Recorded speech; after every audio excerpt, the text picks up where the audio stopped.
because Larry King is coming on in a moment, and that's my favorite show on television. I know I'm probably the only person under the age of 900 that's in love with Larry King.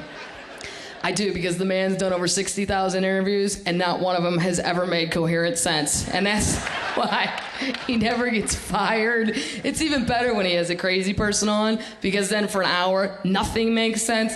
He had Liza Minnelli on not too long ago. Yeah, I mean, God love Liza Minnelli, but she's like, she claims she has diseases you haven't even heard of in 100 years. Larry doesn't even say nothing about it. She's like, Larry, it's terrible. I haven't been performing. For the last 7 months, I've had scurvy.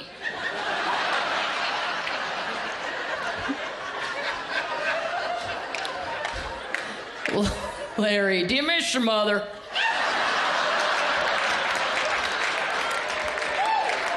You ever watch The Wizard of Oz? It's on TNT a lot. I would. That was my mom. Who do you think killed Lacey Peterson?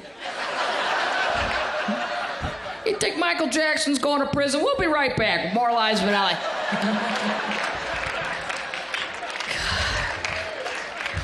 He is not a good interview. The only person I think is worse at an interview is Barbara Walters, and I don't like to pick on people's looks, but she's a millionaire. She's chosen to be on television, and her right eye is about 6.5 inches higher than her left eye. I'm like, ma'am, you have money. Move one up, pull the other one down.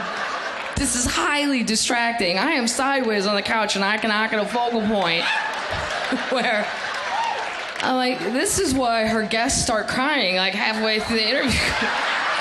They're just dizzy, and then they're scared. They're like, holy God, her eyes on the back of her head. Does she know, or should we say something? Guess she's all right with that. God.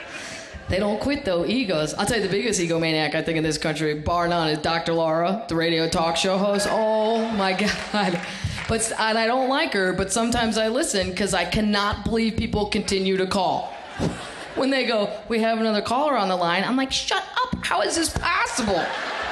Who hasn't gotten the memo? She's not even a psychiatrist. This is how arrogant she is. She refers to herself as a moral leader. I'm like, wow, how do you get to that point in your life where you're so cocky, you just walk around your house one day going, you know what, I'm so damn right about everything. I think I'm gonna have to start taking calls. Really? Wow. She's just not nice to people.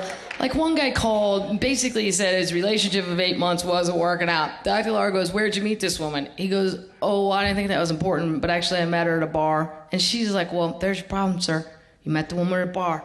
She's obviously an alcoholic and a whore. I was like, hey, lady, some of us are just alcoholics, okay? Where this whole whore thing comes into the picture.